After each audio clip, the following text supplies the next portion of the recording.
La machette est bien plus qu'une simple lame. En survie, c'est votre outil le plus polyvalent. Elle remplace la hache, le couteau et parfois même la pelle. Apprenons à la maîtriser. Dans cette vidéo, nous allons explorer les techniques essentielles pour survivre grâce à cet outil. Nous verrons les différents types, l'ouverture de sentiers, la construction d'abris et l'entretien. Préparez-vous à transformer cet acier en votre meilleur allié. Toutes les machettes ne se valent pas. Le choix dépend de votre environnement. Le kukri, originaire du Népal, est parfait pour les coupes lourdes grâce à son poids vers l'avant. Le parent est idéal pour le bois dur, évitant que la lame ne se coince. Le bolo, populaire aux Philippines, excelle dans la récolte et les travaux agricoles.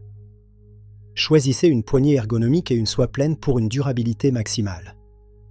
L'acier carbone est plus facile à affûter sur le terrain, bien qu'il demande plus d'entretien. La première utilisation est le dégagement de sentier. Utilisez un mouvement de balancier. Toujours couper avec un angle de 45 degrés pour maximiser l'efficacité et préserver la lame. Respectez la zone de sécurité, appelée cercle de sang. Personne ne doit s'y trouver. Ne frappez jamais directement face à vous. Travaillez toujours sur le côté opposé de votre corps.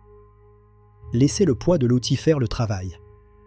Un poignet trop rigide causera de la fatigue.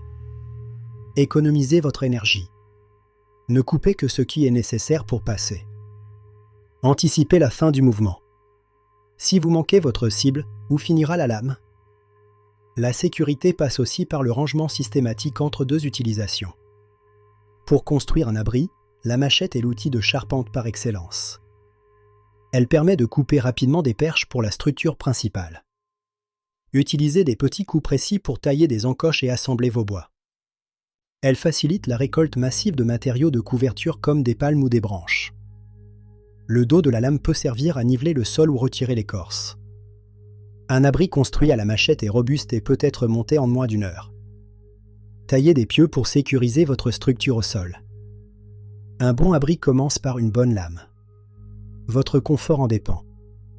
Le bâtonnage est une technique clé, utilisez un morceau de bois pour frapper le dos de la lame. Cela permet d'atteindre le cœur sec du bois même sous la pluie pour démarrer un feu.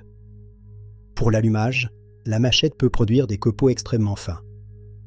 Si le dos de votre lame est à angle vif, il peut produire des étincelles sur une pierre à feu. Maîtriser le feu, c'est maîtriser la chaleur et la protection. C'est aussi un couteau de cuisine géant pour préparer votre nourriture en plein air.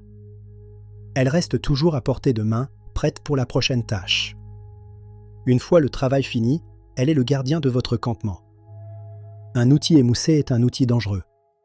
Affûtez régulièrement votre machette. Une lime ou une pierre plate suffisent pour restaurer le tranchant sur le terrain. Protégez-la de la rouille. Un peu de graisse ou d'huile préviendra l'oxydation. La rouille fragilise l'acier et contamine la nourriture. Ne la négligez pas. Vérifiez la solidité de la poignée. Un jeu dans les rivets peut être fatal à l'outil. Respectez votre outil et il vous respectera en retour. La sécurité avant tout. Portez les gants si possible pour éviter les ampoules. Une dragonne peut éviter que la machette ne s'échappe, mais attention au retour de lame. Une blessure à la machette est souvent profonde. Ayez toujours de quoi stopper une hémorragie. Rangez-la ou plantez-la dans une souche. Jamais au sol où quelqu'un pourrait marcher dessus. La machette est l'âme du survivant dans les milieux denses. Elle exige respect et pratique. Chaque coup doit être intentionnel. La maîtrise vient avec l'expérience sur le terrain. Équipez-vous bien, formez-vous et partez explorer en toute confiance. Merci de nous avoir suivis. À bientôt pour de nouvelles aventures en pleine nature. Soyez prêts. Soyez prudents. Au revoir.